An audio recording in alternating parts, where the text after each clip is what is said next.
आज हम आपको एक ऐसी फिल्म के बारे में बताने और दिखाने जा रहे हैं जिसने भी देखा वो बस देखता रह गया और उसने खुद उन पात्रों के साथ अपनी ज़िंदगी को जिया। फिल्में कहते हैं ना समाज का आईना होती हैं, लेकिन शोले जो कि 15 अगस्त साल 1975 को रिलीज़ हुई थी, उस फिल्म को लोगों ने अपने जहन में ऐसा बसा लिया कि कहा कि यार इससे बेहतर तो फिल्म कभी आ ही नहीं सकती, या अगर बनेगी भी तो शोले का कोई ना जोड़ है ना कोई तोड़ है। और इसके पीछे की ना कई वजह है। आज शोले को 50 साल पूरे हो चुके हैं और इन 50 सालों में शोले को लेकर जो यादें हैं ना वो हमेशा से तरोताज़ा रही। कहते हैं ना कुछ यादें वक्त के साथ धुंधली हो जाती हैं, लेकिन एक ऐसी फिल्म जिसने हर तरह का रिकॉर्ड तोड़ दिया, जिसने सबको हंसाया भी, खूब रुलाया भी, जिसने दोस्ती के मायने समझाए, जिसने प्यार को बहुत गहराई से दिखाया, जिसने रिश्तों की मजबूत डोर को इस तरह से दर्शकों के दिलों में बैठा दिया कि दर्शक उसे सोचते तो बस अपने आप उस फिल्म की यादों में खो जाते, जिसने गब्बर का वो चेहरा भी दिखाया, बता दिया कि अगर विलेन होता है तो ठीक ऐसे ही होता है, जिसने सारे रंग, मतलब एक ऐसी फिल्म जो कहा जा सकता है कि इन 50 सालों में अपनी कई ऐसी कहानियाँ लिख गई कि बस चेहरे पर कभी मुस्कान आ जाती है तो कभी आंखें नम हो जाती है। हालांकि हो सकता है कि आज की पीढ़ी के बच्चों ने इसे देखा ना हो, लेकिन इतना सही है कि एक ऐसी फिल्म जिसे बैठकर आप घर के किसी भी सदस्य के साथ देख सकते हैं और हर तरह का फ्लेवर आपको शोले फिल्म में मिलेगा ही मिलेगा। और बहुत सी जानकारी देखिए आज शोले के बारे में जान लीजिए। अगर आपने ये फिल्म देखी है ना तो यकीनन आपको लग रहा होगा कि काश आप इसको लेकर कुछ कह पाते, क्योंकि बहुत कम ऐसी फिल्में होती हैं। और अगर नहीं देखी है तो इसे ये मत सोचिएगा यार साल 1975 की फिल्म है, ऐसा क्या होगा, वही होगा जो बाकी पटकथाओं में होता है, लेकिन ऐसा नहीं है। शोले की बात ही अलग है। शोले बेमिसाल है, शोले लाजवाब है। एक ऐसी फिल्म जिसने रिकॉर्ड इसलिए नहीं तोड़े क्योंकि वो वक्त की ज़रूरत थी, बल्कि रिकॉर्ड इसलिए तोड़े क्योंकि जिसने शोले को देखा उसने एक एक सीन को यहाँ पर जिया है, किरदार को खुद में मानकर, मानो उसने शोले को अपने अंदर ही बसा लिया। अब हम आपको एक एक करके शोले के ना सारे पोस्टर दिखाते हैं। आपको यकीनन ये वीडियो बहुत अच्छा लगेगा क्योंकि आज आप शोले को एक बार फिर से इन 50 सालों में जीने वाले हैं। सबसे पहला पोस्टर आप ये देख लीजिए। कई ऐसे डायलॉग्स जो सबसे पहले हम अमजद खान जो कि गब्बर सिंह बने थे, आपको याद होगा गब्बर सिंह आखिर क्या कहता था। कुछ अगर आपको यहाँ पर याद हो जो गब्बर सिंह ने कहा हो, आपको वो ज़रूर याद आएगा जब गब्बर सिंह का गुस्सा सामने आता है और वो ठाकुर जो आप इस फ्रेम में देख रहे हैं, संजीव कुमार, उम्दा कलाकार। मतलब कहा जाता है कि संजीव कुमार की तो खामोशी भी अपने आप में डायलॉग्स बोला करती थी, इसलिए जब डायरेक्टर उन्हें डायलॉग देते थे तो एक्सप्रेशंस के लिए बिल्कुल नहीं कहा करते थे, क्योंकि संजीव कुमार जानते थे कि जो लिखा है उसे बोलना कैसे है और उसे जीना कैसे है। तो ये हाथ हमें दे दो ठाकुर, जो जिसने भी ये मूवी देखी ना फिर मजाक में इस डायलॉग को ज़रूर बोला कि ये हाथ हमें दे दो ठाकुर। और ये जब सीन कहा जा रहा है, फिल्माया जा रहा था, तो एक जान अलग इस फिल्म में थी। वो आगे आपको हम वो सीन दिखाएंगे, लेकिन अमजद खान के वो तमाम डायलॉग्स जो यहाँ पर इस वक्त हमारे पास भी मौजूद है, जिसने बता दिया कि गब्बर जब बोलता है तो हर कोई बस ये सोचता है कि विलेन ऐसा ही होता है, और ऐसा विलेन ना आपको ना इतिहास के आगे मिलेगा और ना ही भविष्य में कहीं दिखाई देगा। किसी तरह की कोई एक ऐसा बनावटीपन नहीं विलेन में जो दिखा रहा है कि मैं बहुत खूंखार हूँ, जो बता रहा है कि विलेन ऐसा ही होता है। जय वीरू की दोस्ती सबसे अलग रही, सबसे खास रही, जिसने बता दिया कि दोस्ती होती क्या है। मतलब फिल्मी पर्दे की दोस्ती को बाद में लोग क्या कहने लगे, यार ये तो जय वीरू की दोस्ती। आप देखिए फिल्म की कामयाबी, जहाँ पर फिल्म देखने के बाद आज तक कहा जाता है कि भाई दोस्ती हो तो जय वीरू के जैसी हो, जो एक दूसरे पर जान न्यौछावर करने को तैयार रहते थे, जो लड़ते भी थे, झगड़ते भी थे, प्यार भी करते थे, और फिर एक दूसरे के बारे में जो कहानियाँ होती थी वो भी सुनाते थे। जैसे मौसी जी को यहाँ पर अमिताभ बच्चन ने कहानी सुनाई थी। अगर आप ये फिल्म देखेंगे, देखी होगी तो आपको यकीनन पता होगा, और अगर नहीं देखी तो बहुत ही इंटरेस्टिंग इसमें एक सीन रहता है जहाँ पर जय और वीरू की दोस्ती में ये होता है कि धर्मेंद्र ये चाहते हैं कि भाई उनकी शादी जो है वो हेमा मालिनी से हो जाए, यानी कि बसंती से हो जाए। ऐसे में मदद यहाँ पर कौन करेगा, तो जय करेगा, एक दोस्त के नाते मौसी जी के पास जाएगा। और आप जब वो सीन फिल्म देखेंगे ना तो यकीन मानिए आप हंसते हंसते लोटपोट हो जाएगा। आप कहेंगे यार कोई दोस्त ऐसा होता है, क्योंकि अमिताभ बच्चन जिस तरह से बताते हैं, मौसी जी को एक्सप्लेन करते हैं, वो मांगने तो अपने दोस्त के लिए बसंती का हाथ गए हैं, लेकिन जब ये कहते हैं अब क्या ही यहाँ पर बताएं मौसी जी, तो आप उसके साथ साथ खुद को कनेक्ट करना यहाँ शुरू कर देंगे। जया भादुड़ी का रोल इस फिल्म में एक ऐसी विडो का रोल रहा जिन्होंने अपने पति को खोया और बहुत ही उम्दा एक्टिंग, कम वक्त के लिए पर्दे पर नज़र आई, लेकिन एक अलग छाप यहाँ पर जया भादुड़ी ने छोड़ी और वो पहचान आज भी उनकी बरकरार है। और बसंती फिर तो उसके बाद ये हो गया कि अगर कोई भी लड़की बहुत ज़्यादा बोल रही है तो सीधा कह दिया गया अरे यार ये तो बसंती है, क्योंकि हर किसी का दिल उस चुलबुली अदाकारा ने जीत लिया जो आज सियासत में भी हैं, लेकिन 50 सालों में आज तक ना अगर बड़बोलेपन को अगर लड़कियों में किसी ने पसंद किया है तो वो फिर सीधा बसंती का ही टैग यहाँ पर मिला है।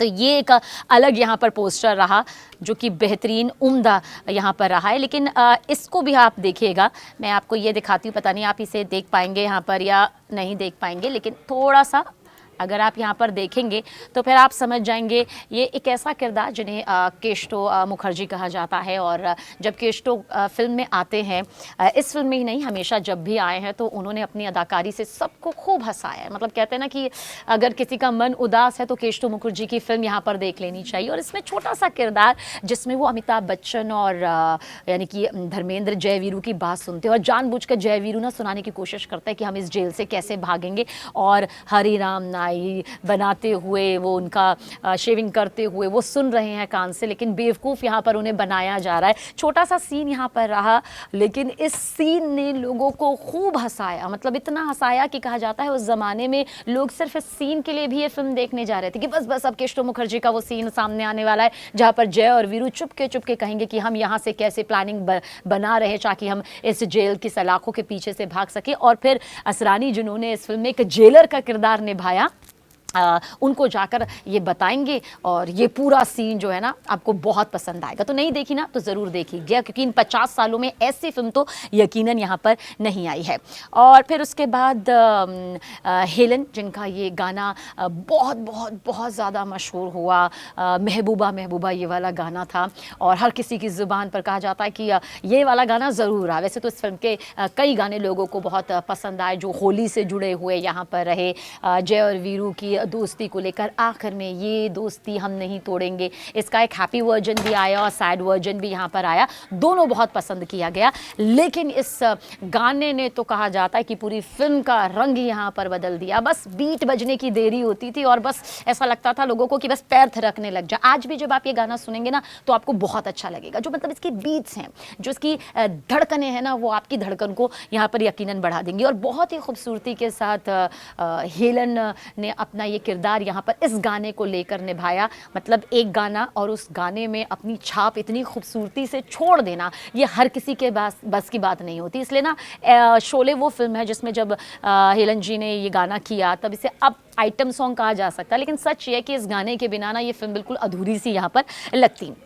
और अब आप देखिए, आपको याद होगा जब अगर आपने ये फिल्म देखी और अगर नहीं देखी है तो संजीव कुमार दरअसल गब्बर से बदला लेने के लिए, संजीव कुमार जिन्होंने एक ठाकुर का किरदार निभाया है, वो बदला लेने के लिए जय और वीरू को यहाँ पर हायर करते हैं। अब इन्हें पहुँचना होता है संजीव कुमार के पास और रास्ते में मिलती हैं बसंती यानी कि हेमा मालिनी और उनकी ये धन्नो जो घोड़ी का नाम है। फिर दोनों इसमें बैठते, ये पोस्टर भी काफ़ी फेमस यहाँ पर आए। और ये जो पूरा सीन रहा है ना 2-3 मिनट का, जिसमें स्टैब्लिश हो गया पूरा ये किरदार, मतलब डायरेक्टर ने ये इस्टेब्लिश कर दिया। और वो जो डायलॉग्स यहाँ पर रहते हैं जिसमें बसंती अपना नाम भी बता देती हैं, पूरा अपना खर्चा बता देती हैं, अपनी घोड़ी का पूरा रख रखाव सब कुछ बता देती है। ये भी कहती है भाई मैं आपसे पैसे तो नहीं लेना चाहती, लेकिन क्या करूँ, पैसे तो यहाँ पर लेने होंगे।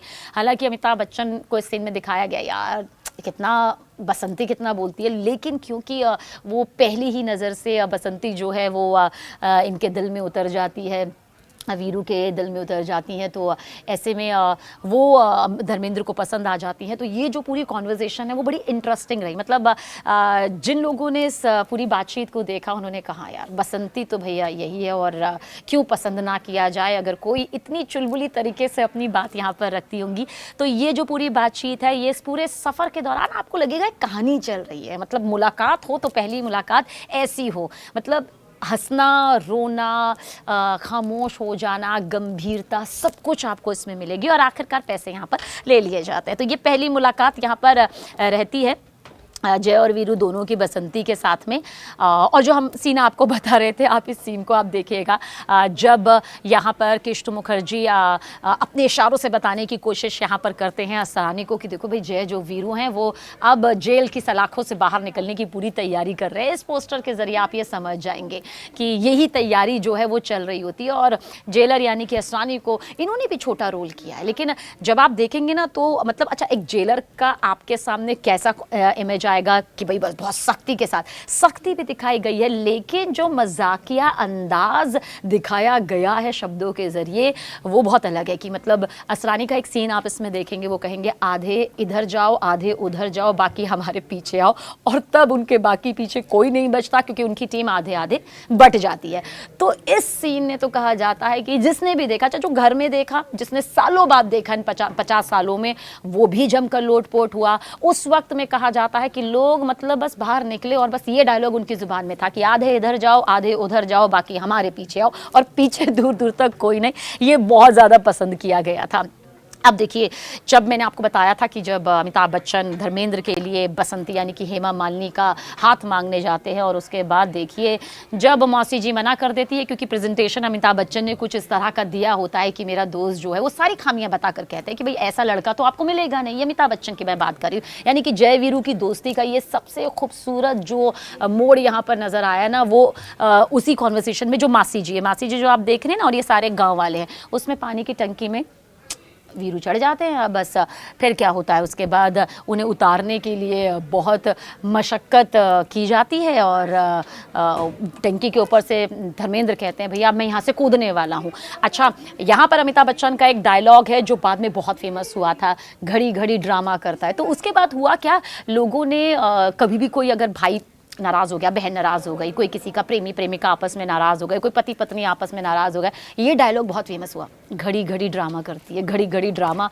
करता है। ये काफ़ी फेमस हुआ था। ये अमिताभ बच्चन ने यानी कि जय वीरू का ये आपस का जो कॉन्वर्जेशन रहता है, और उसमें देखिए सब डर जाते हैं। ऐसे में फिर एक सीन जिस पर कहा जाता है कि मतलब धर्मेंद्र का तो प्यार नज़र आया कि भाई मैं उस लड़की के लिए अब कुछ भी कर जाऊंगा बसंती के लिए, लेकिन इस पोस्टर में आप देखेंगे ना तो फिर वो जो मासी जी हैं वो कहती हैं वीरू नीचे आ जाओ मैं तैयार हूँ। ये मासी जी के ज़रिए कहा जाता है, जिसके बाद ऊपर से आवाज़ आती है अरे आपसे कौन करेगा शादी, मुझे तो वो बसंती है ना उससे शादी करनी है। और ये जो डायलॉग है, मतलब सबने कहा या जिसने भी सोचा, मतलब जिसने भी सोचा, जिसने भी कहा, जिसने भी लिखा, और ये अमेजिंग रहा। मतलब इस पार्ट को भी बहुत ज़्यादा पसंद किया गया। हालांकि वो वक्त आना बाकी था जब गब्बर की फिर एंट्री होती है, जब गब्बर का भी खौफ यहाँ पर नज़र आता है। तो मतलब मस्ती ही नहीं, मजाक ही नहीं, बल्कि हर वो फ्लेवर, हर वो चाहत जो एक फिल्म से यहाँ पर होती है। हम कहते हैं ना, जब कभी कोई फिल्म का डायरेक्टर कहता है ये जो फिल्म है वो इसलिए क्योंकि ये बताती है कि कैसे इसमें इमोशंस हैं, कैसे इसमें भावनाएं हैं, ये इस वर्ग को देखनी चाहिए। लेकिन ये फिल्म है जो कहा जाता है कि हर वर्ग को यहाँ पर देखनी पड़ती है। अच्छा, ये तस्वीर आप ज़रूर देखिएगा, ये उस वक्त की तस्वीर है। अब आप कहेंगे यार ये गब्बर कैसे यहाँ पर आ गया। दरअसल ये शूट के दौरान खींचा गया वो क्लिक है जो काफ़ी मशहूर हुआ था। तब से लेकर अब तक ना इस पिक्चर को सबसे ज़्यादा यहाँ पर पसंद किया गया था, जिसमें आप देखेंगे कि गब्बर यानी कि अमजद खान, संजीव कुमार यानी ठाकुर, और जय और वीरू तो इस वक्त आपको यहाँ पर नज़र आ रहे होंगे। हंसती मुस्कुराती ये तस्वीर, यानी कि एक ऐसा किरदार जिनके आसपास ये फिल्म यहाँ पर घूमती रही। बहुत ही फेमस तस्वीर रही। ये पोस्टर से इतर है, लेकिन ये फिल्म काफ़ी पसंद की गई और इन सभी ने अपना किरदार जिस बखूबी तरीके से निभाई। यही वजह है कि 50 साल बाद भी ये फिल्म कहीं से भी पुरानी नहीं लगती है, बल्कि लगता है कि हर दौर को ध्यान में रखकर बनाई गई है और ऐसी बहुत कम फिल्में यहाँ पर होती है। और देखिए जय वीरू की वो दोस्ती और ये वो बाइक जिसमें पूरा ये दोस्ती हम नहीं तोड़ेंगे, तोड़ेंगे दम मगर हम साथ नहीं छोड़ेंगे। हालांकि बाद में अमिताभ बच्चन गब्बर के हमले का शिकार यहाँ पर होते हैं और उन्हें अपनी जान गंवानी पड़ती है। और वो बहुत सैड सॉन्ग जो इसमें आता है, जो अभी खुशनुमा सॉन्ग है कि ये दोस्ती हम, तब बहुत ही एक स्लो सैड वर्जन यहाँ पर किया जाता है, जिसमें शायद ही कोई होगा जिसने ये फिल्म देखी होगी और उसकी आंखें नम नहीं हुई होंगी। तो दोस्ती से जुड़ा हुआ ये पोस्टर भी बहुत ज़्यादा खास रहा और इस पोस्टर में देखिए पूरी फिल्म यहाँ पर आपको नज़र आ जाएगी। जब धर्मेंद्र को बहुत गुस्सा आता है कि भाई मेरे दोस्त को अपनी जान गंवानी पड़ी है, तो सीधा गब्बर के पास पहुंचते हैं। और ये सीन, ये पोस्टर का काफ़ी बड़ा हिस्सा बना, ये वाला सीन जिसमें धर्मेंद्र का आप देखिएगा एक्सप्रेशन, गुस्सा, मतलब जहां फिल्म हंसती खेलती नाचती गाती नजर आती है, अचानक से फिर ये वाला मौका सामने आ जाता है। और फिर उसके बाद आप ये वाला देखिए जहाँ पर वो जय वीरू की जो बातचीत चलती है केशव मुखर्जी के लिए, ताकि वो असरानी यानी कि जो जेलर बने हैं वहाँ तक पहुँचाने के लिए। और ये जो हमने बताया था जब धर्मेंद्र चढ़ जाते हैं टंकी में कि मेरी शादी बसंती से यहाँ पर करवा दो, तो ये यहाँ पर आया था। और बहुत ही मासूमियत के साथ, खूबसूरती के साथ, अपने किरदार को बहुत कम शब्दों के साथ जया भादुड़ी ने निभाया।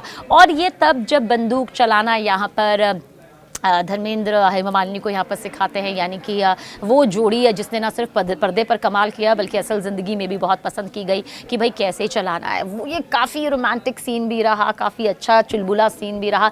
लेकिन एक ऐसी फिल्म जिसमें अश्लीलता दूर दूर तक नहीं थी, एक ऐसी फिल्म जिसने हर हिस्से को ना सिर्फ प्रभावित किया बल्कि जिसने भी देखा छाप छोड़ गई। हम कहते हैं ना कुछ फिल्में छाप छोड़ जाती हैं, उन्हीं में से एक शोले यहाँ पर रही है। और उसके बाद आप ये देखिए सांबा, आपको तो पता ही होगा सांबा जो कि गब्बर का बिल्कुल साथी रहा। सांबा का ये सीन, सांबा भी काफ़ी फेमस रहे और इतने फेमस रहे कि सांबा और कालिया का नाम तो लिया ही हमेशा से जाता रहा है।